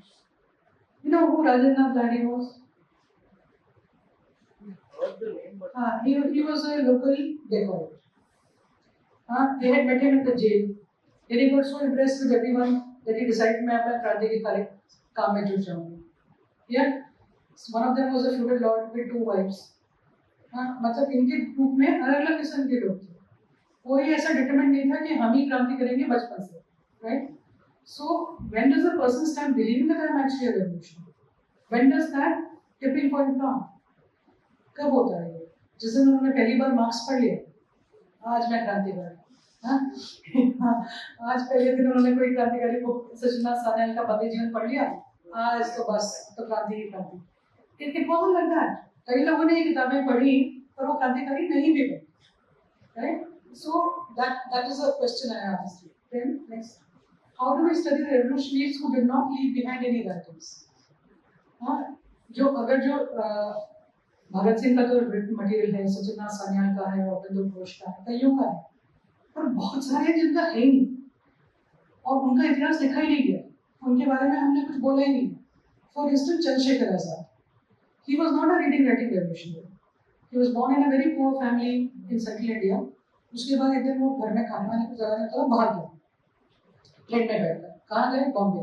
वहाँ डॉकयार्ड पर काम करते रहे एज ए लेबरर. और क्या करते थे? 2 जोड़ी कपड़े लिए हुए थे, एक कपड़ा पहन लिया, अगले दिन वाटर पंप में धो लिया, अगले दिन दूसरा पहन लिया, इस तरह से.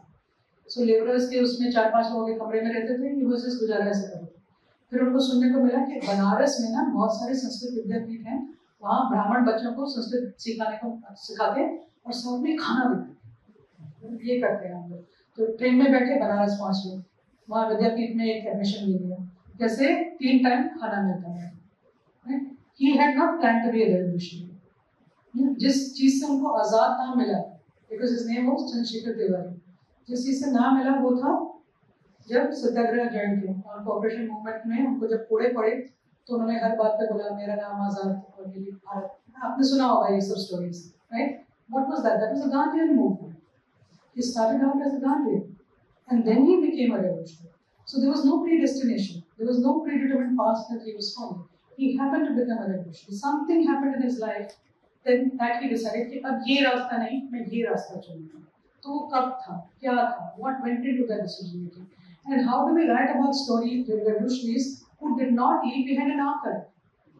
है उसका इतिहास बनता नहीं है क्या? एक्चुअली बनता नहीं है, इसलिए कभी लिखा नहीं गया. चंद्रशेखर आजाद की मुकम्मल कोई किताब अच्छी हिस्टोरिकल बुक है नहीं, मेरी किताब के अलावा। तो क्योंकि उसको लिखने के लिए आपको हिंदी में मेमोइर्स पढ़ने पड़ेंगे, हिंदी में जो उनके दोस्तों के संस्मरण है वो पढ़ने पड़ेंगे। ठीक है, तो तीसरा question, what were the young man doing when not making bombs. अच्छा, तो एक ये भी है कि जब वो एक्शंस नहीं करते या बॉम्ब नहीं डाला या गोली नहीं मारी तो वो करते क्या थे, क्योंकि मुझे लगता है that also was very important in making the revolutionary who they were. Because क्रांतिकारी होना का मतलब ये था घर छोड़ना पड़ेगा, हाँ, कहीं किराए पे लेके मुफलिसी में रहना पड़ेगा, खाना भी पूरा नहीं होगा। कई लोग बहुत जाते थे उसी से, उनके बस के नहीं थे। और आप जब इनके संस्मरण पढ़ते हो तो उसमें कई लोग कहते हैं, जैसे मैं आपको वैशम पाइन का एग्जाम्पल दिया था, एक और थे भगवान दास माहौल, ये चंद्रशेखर आजाद के 2 बड़े अच्छे साथी थे, इन्होंने बहुत सारा लिखा। तो ये लोग कहते थे कि जब हम भगत सिंह को देखते थे ना तो लगता था कि हाँ ये अच्छे खाते पीते लोग था, क्योंकि हटा कटा था, ये लोग तो भूखे थे सर। हाँ, राजगुरु भूखा था, कहीं से आया था, मतलब he was not a very didn't come from a well-to-do family। Hansraj Vora को भी देखते होते थे, ये पढ़े लिखा है, अच्छे घर का लड़का है। So you know, between them also there were these differences. Who was coming from a poor family, who was coming from a well-to-do family. तो ये भगत सिंह दूध बेचने जाता था, तो जितना दूध बचा था नहीं पी लेते थे। जिस दिन घी घर में आ गया तो खूब सारा घी उड़ा लिया, तो खाने पीने की कमी नहीं थी, right. But for many of them getting food twice a day was also a challenge. Yeah, so then what were they doing? That's my book. And that's the one I explore this idea of a revolutionary who waits.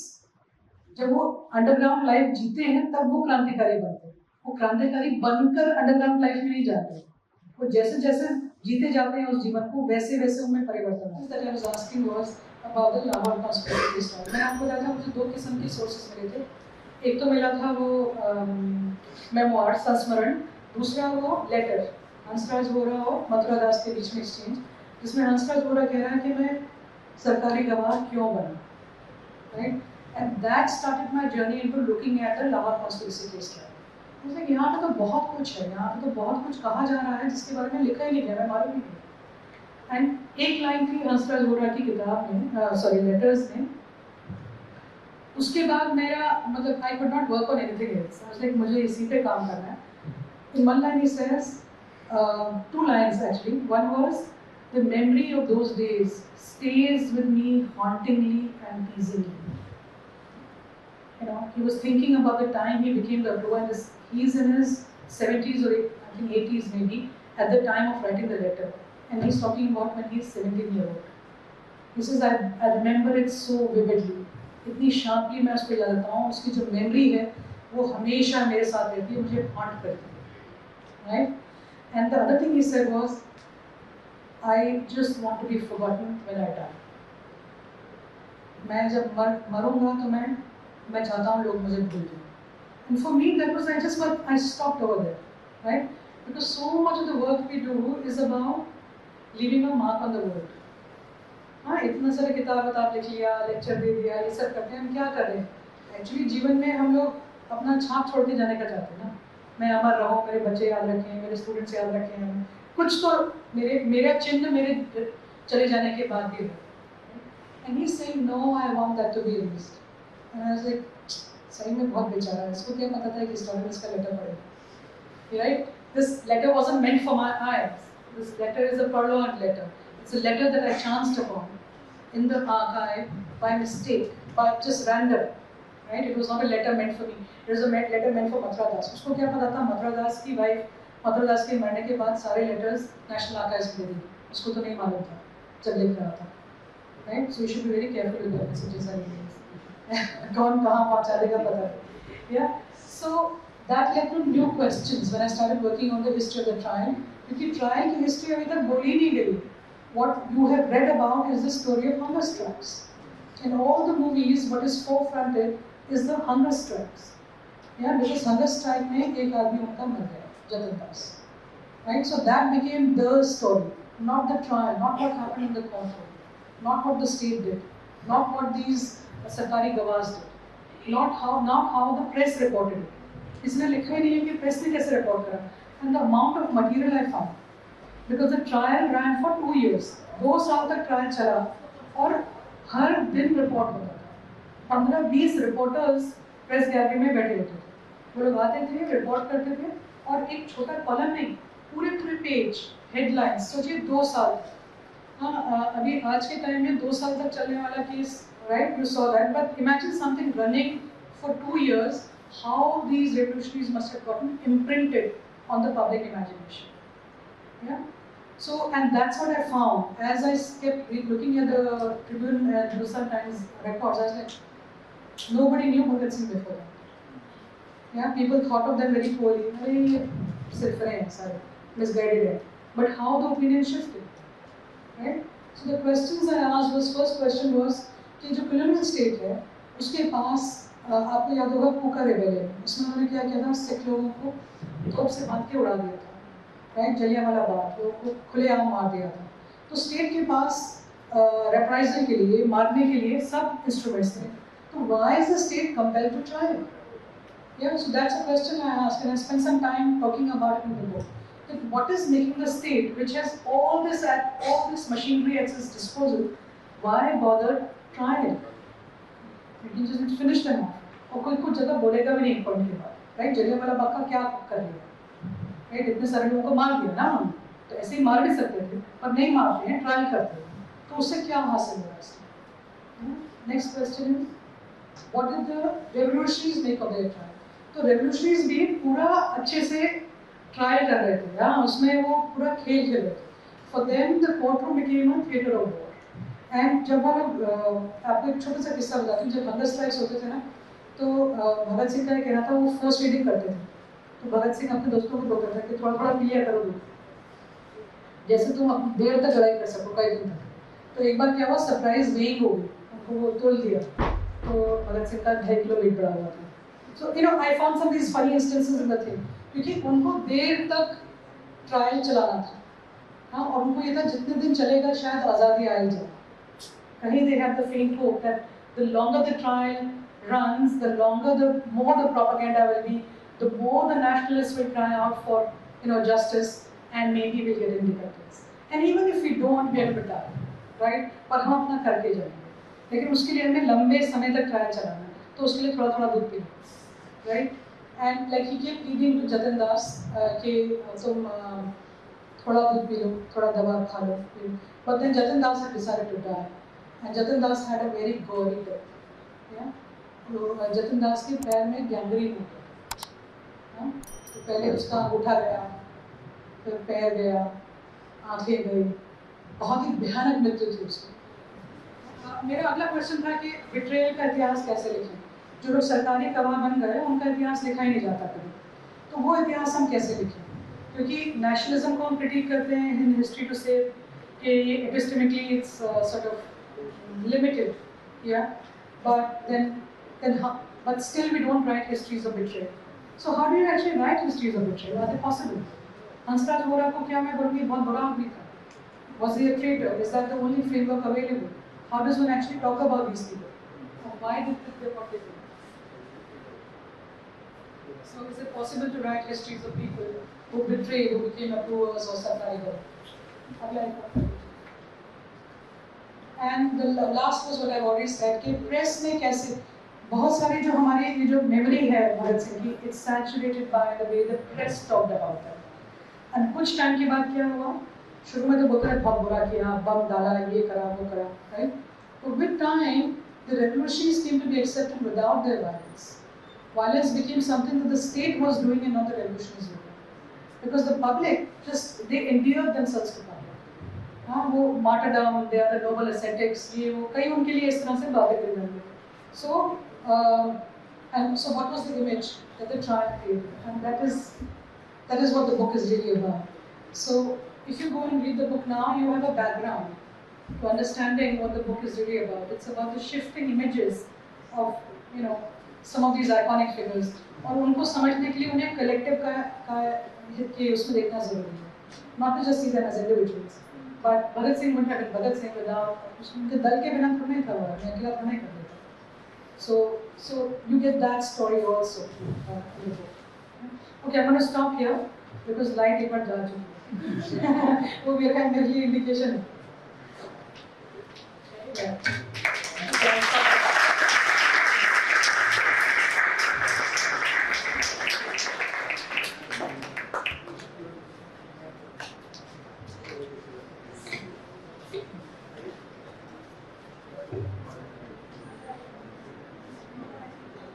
Thank you, ma'am, for your insightful presentation.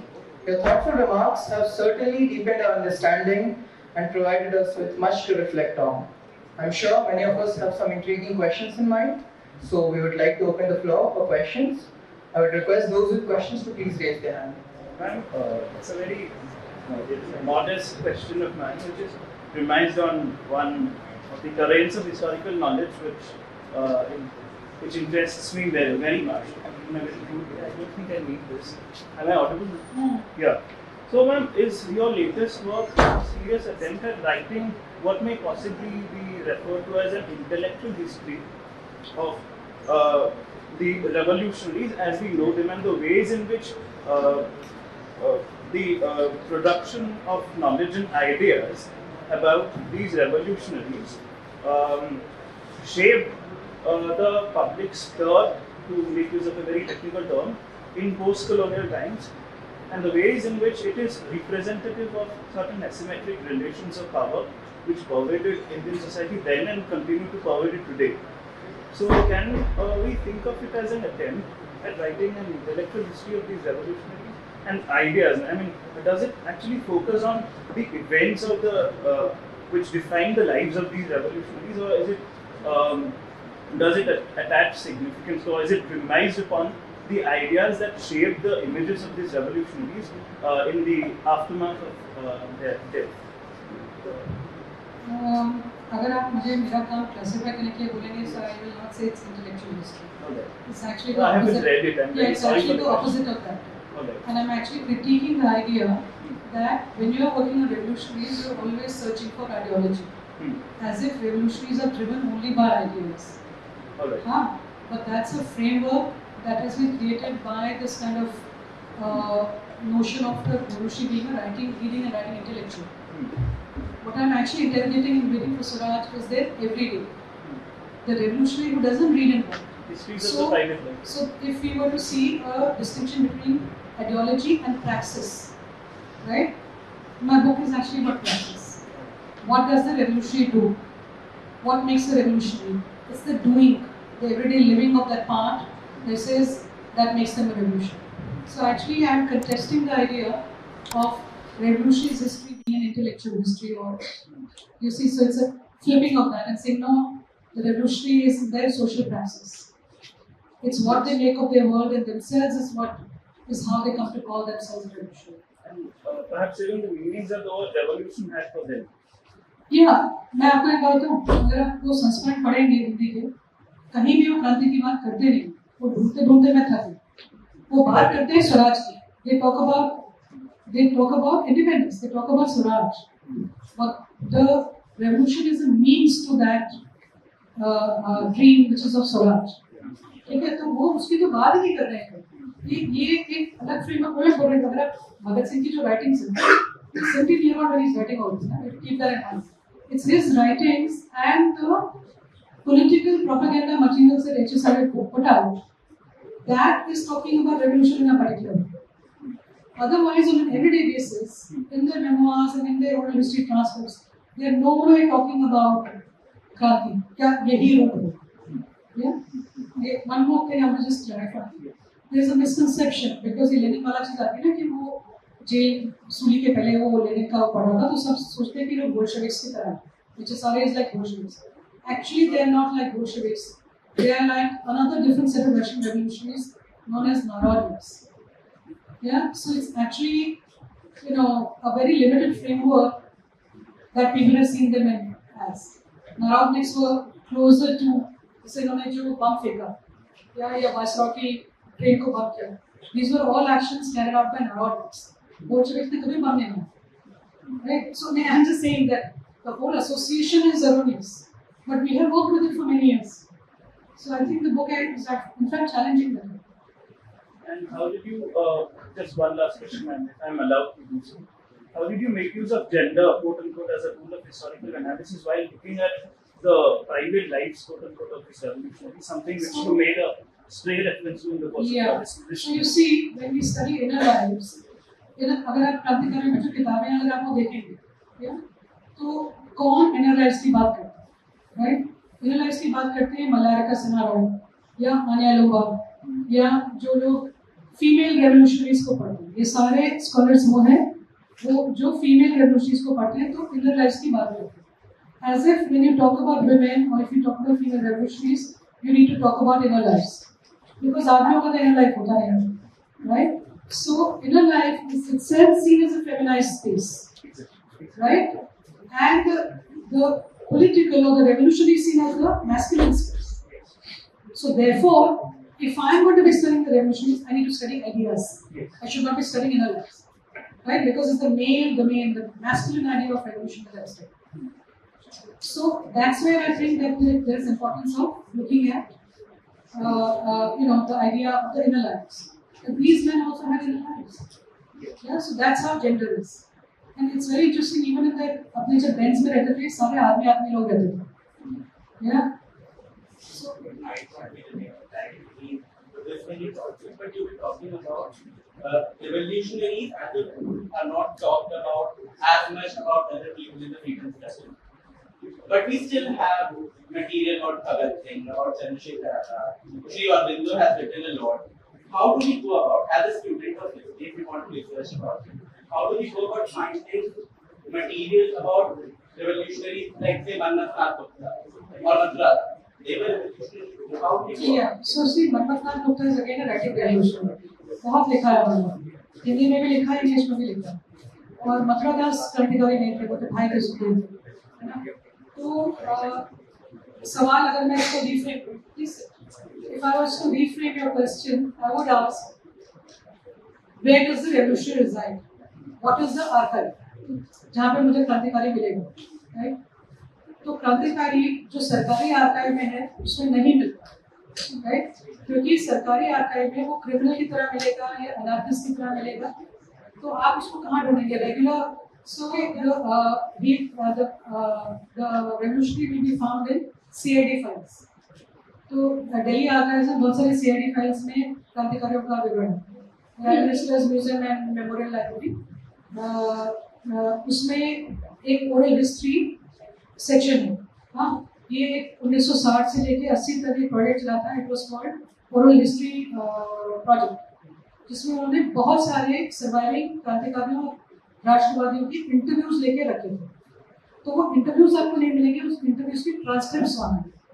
तो लगभग 60-70 क्रांतिकारियों के surviving revolutionaries के वहाँ पे transcripts हैं, वो आपको देखने को मिलेगा, right? So I'm just giving you some ideas. So there are several of these archives, but you know what happens? जो आर्काइविंग की भी मैंने बात करी 1970, तो भगत सिंह के आपको आर्काइव करेंगे, other revolutionaries be there, right? So you will find कि जिसका करने वाला था, जिसके पीछे कोई रोने वाला था, right? वो क्रांतिकारी आर्काइव है।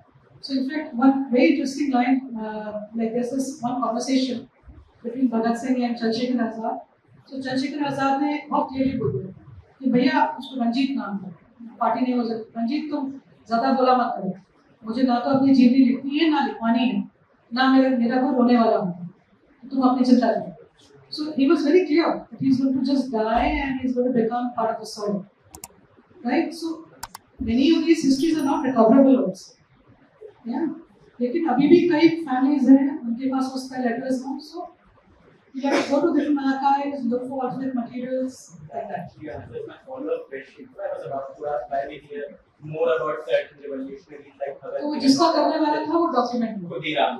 yeah. कईयों का नहीं हुआ, कईयों का नहीं हुआ, and some of them are very interesting. In fact, like there was this one guy, I think it was Khudiram Bhosle, who went to Japan. No, it was Raj Bihari Bose.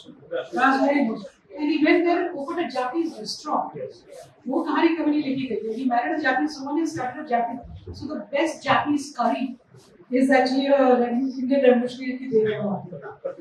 तो इस तरह की बहुत सारी interesting stories हैं. Like He was married to a Japanese. yeah, he was married to a Japanese woman. There's another fantastic story of the Gadarites. ये लोग California में थे. तो I spent a part of my career in America. तो मैं पहले Gadarites पे research कर रही थी. तो इट्स वेरी इंटरेस्टिंग कि इनका एक वहाँ पे केस हुआ था जिसके कारण अमेरिका में इमिग्रेशन लॉज पास हुए. पहले Indians were recognised as white people. It's because the Ghadarites का ये 1950 में केस हुआ जिसमें पकड़े गए, उनका नाम वगैरह थे. उसके बाद एक इमिग्रेशन लॉ पास हुआ और एक citizenship law passed हुआ जिसमें Indians were no longer recognized as white people and therefore get the citizenship. So these are all intersecting histories in different places. So Germany में थे बहुत बड़ा base था, London में एक बहुत base था. So there's still a lot of fantastic work that people can do. With the revolution. So yeah, depending on where you're looking. Anybody else? Yeah. So my question is that what was driving these evolutionaries? Was this the idea of Mahatma that you associate with his grandmother and so, or was it the idea of the nation that we call that it is a sentiment today, like we say this? So what was driving these evolutionaries? So most का जवाब मैंने आपको दिया, Swaraj, right? उनके लिए अपने ऊपर राज्य, तो जिस तरह से उनके cells थे, वो लोग अंडरग्राउंड में रहते थे. It was as if they were recreating that Swaraj inside. So they were living with the sense of हम आज़ाद होंगे. और हम जो सब कर रहे हैं, it will go towards that. So, yeah, and that's the sentiment that is driving it. Yeah, and उनसे जैसे मैंने पूछा था कि अगर आपको बताया था कि अगर पूछे आप कि उस स्वराज का स्वरूप क्या हो, so आज़ाद में से सबके खाने के लिए खिचड़ी होगी, सबको पहनने के लिए कपड़ा होगा, right? And that can fit into the socialist idiom also very easily. आप retrofit कुछ भी कर लीजिए, पर उस स्वराज का स्वरूप क्या होगा, I think कोई निर्धारित नहीं है, क्योंकि उनका मानना था कि हम तो आ गए हैं, हमारी आहुति चढ़ जाए, फिर हमारा पुनर्जन्म होगा, हम पुनः आएंगे, और तब तक आते रहेंगे तब स्वराज नहीं आएगा. So it is that's the cycle. And Kranti, use of violence actually allows that cycle to move faster. That's why they love revolution. There was a thought from somewhere saying was got hand are the instance of Mahatma Gandhi. So is it right? So if you right, so why did they allow it? Why Mahatma Gandhi allowed it? Okay, तो अब ये सवाल जैसे कई बार आता है ये सवाल, हाँ, कि गांधी ने उनकी रोकी नहीं और उन्हीं ने कह दिया कि हाँ कर दो. इस सवाल का मैं जवाब देने के पहले पूछूंगी कि ये सवाल क्यों है, right? Why is this even a question? ये सवाल कहाँ से आ रहा है? क्योंकि हम लोग इन लोगों को बाइनरी के रूप में देखते हैं, अहिंसावादी है, हिंसावादी है, हाँ, और ये कहीं बाद में क्रिएट हुई. But the answer to your question is no. There is firm evidence to show that it was not done at Gandhi's behest. Gandhi felt it was wrong. Yeah, because at that time actually everybody believed that these guys were innocent. That the fact that they had killed Saunders, people did not know about it. It's only later that they found out that जो जनता को खबर थी उस समय में वो ये थी कि लोग innocent. उसके कारण ये सवाल इतना ज़्यादा वो बन गया. ये तो हत्या तो हुई थी ना. The point is somebody was murdered, right? I'm just saying हम शहीद को celebrate, but the question क्यों आ रहा है? क्योंकि belief था innocence. People believed that they were innocent, and therefore Gandhi should have done more. But the point is they were not innocent. They weren't innocent, right? Somebody had done it. So the state was going to find them anyways. उनका बदला तो उनका है, वो तो law में था. So I'm just saying, whatever Gandhi would have done, they wouldn't have been able to save these guys. Possibly not. They were going to die because उनका एक आदमी मरा. मैंने बहुत अच्छा आंसर शायद नहीं दिया, मैंने आप क्या सुना चाहिए. Looking dissatisfied.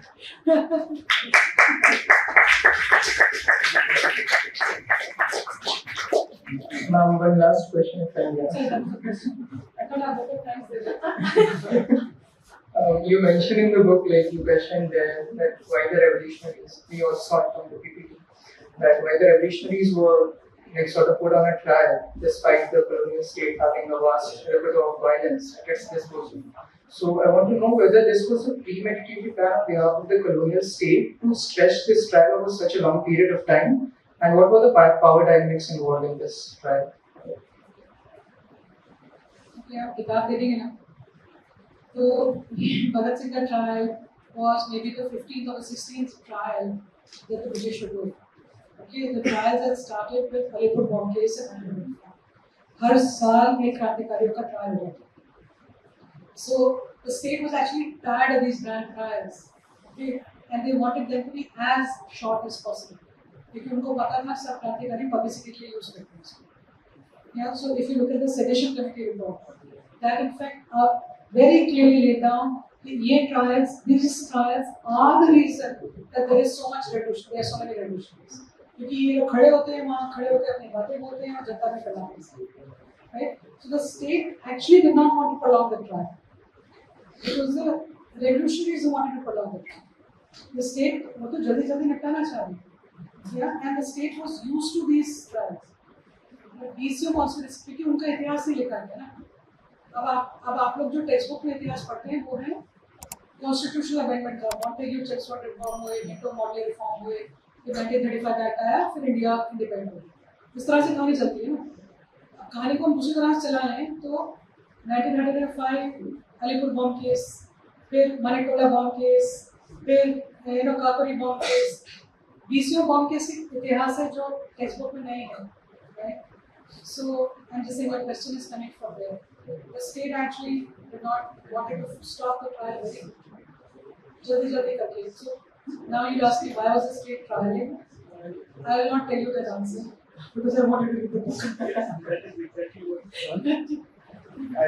That's exactly a question which I had in my mind, but I didn't put you on purpose. Because to draw heavily upon Tom Metcalfe and Eric Stokes, were the British on a civilizing mission. They had back home, they had to justify their own, even in the 20th century. So this was actually a mechanism through which they could actually portray themselves as civilized, quote unquote. Absolutely, बिल्कुल ये था. और ये भी था कि you see violence जैसे पुगाओं के साथ किया है या जलियांवाला बाग किया. They wanted to make these spectacular acts of violence as exceptional. Yes. They now there are work like this a very nice book by Elizabeth Kolsky on white violence in India. So she shows कि कितने everyday level पर violence होता है, मारना, पीटना, गालियाँ देना, हाँ ये especially amongst the British planters. So there was a lot of this violence was क्या बोलते हैं? It was banal. It was such an everyday thing happening all the time. So she looks at several of these servants के murder trials. कितने सारे servants को ऐसे ही मारा हुआ हम करते हैं, right? उस violence के बारे में कोई बात नहीं करते, right? What we are talking when we think about violence, we are thinking about Jallianwala Bagh. So there is a lot of everyday form of violence, yeah, that doesn't get talked about. The other is violence was embedded in the legal system itself. उसको ऐसा बना दिया था कि आपको violence करने की जरूरत ही नहीं पड़ेगी. सिस्टम में इतना रिप्रेसिव बना दिया है कि आप अपने आप को सच सेंसर करेंगे, आप सब इमरजेंसी कोड में इस्तेमाल करेंगे, माहौल ऐसा क्रिएट कर दीजिए कि कोई बोले ही ना, बोले तो इस घबराहट के लिए अभी उठा के ले जाएंगे. Repressive machinery. I mean, the repressive machinery. वो हर जगह चालू है. Thank you, ma'am, for those wonderful answers. As we wrap up, to conclude the proceedings, I would request Dr. Mrityunjay Kumar, PIC, Department of History, to deliver the proceeding, to deliver the vote of thanks and the conclusion remarks.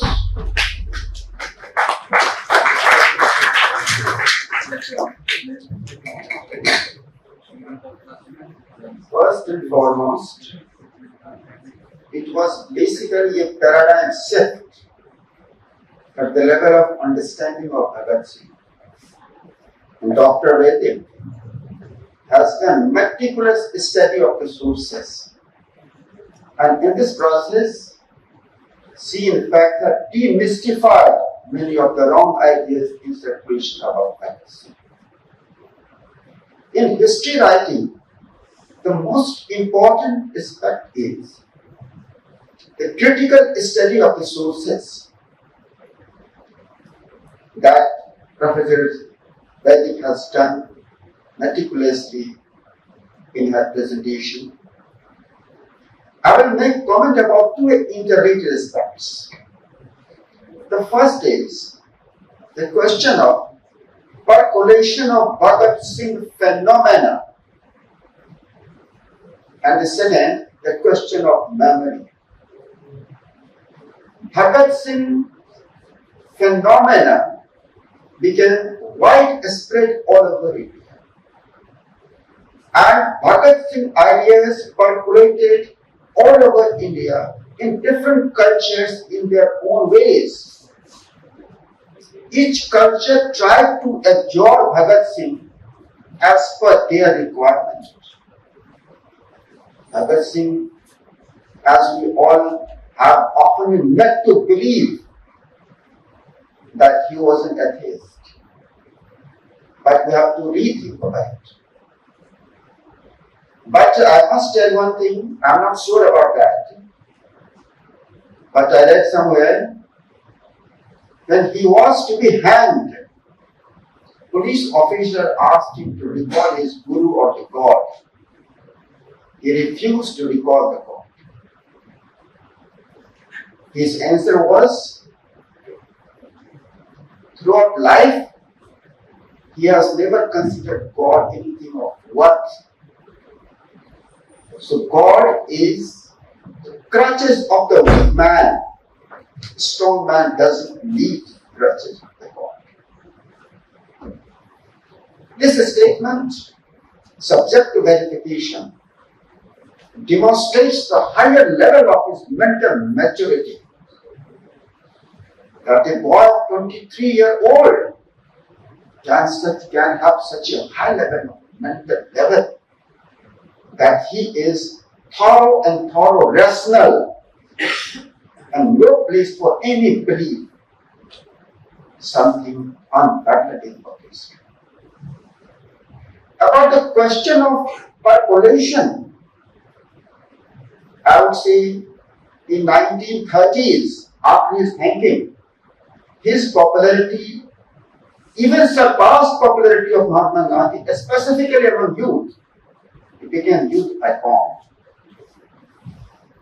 And every culture, in every language, all over India, tried to absorb this.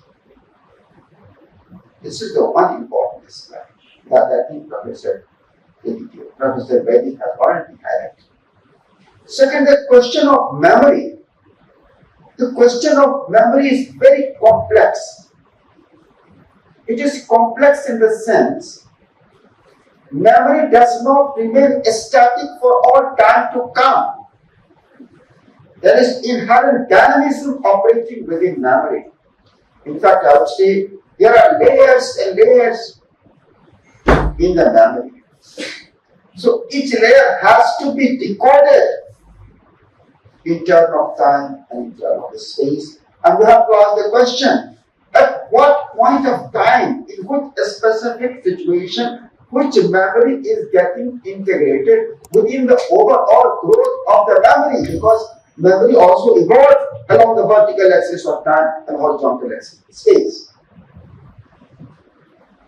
So this aspect has to be also taken into consideration. With these words, I welcome and I'm really thankful to Professor Vaidik for making my presence here in this class and making my students sensitized about Bhagat Singh. And I'm equally thankful to his most caring husband and two loving children who made their presence additional pleasure for all of us. And I'm also thankful to my colleagues, also thankful to my students for taking so much interest. Thank you very much. And now I request everyone to please rise for the national anthem.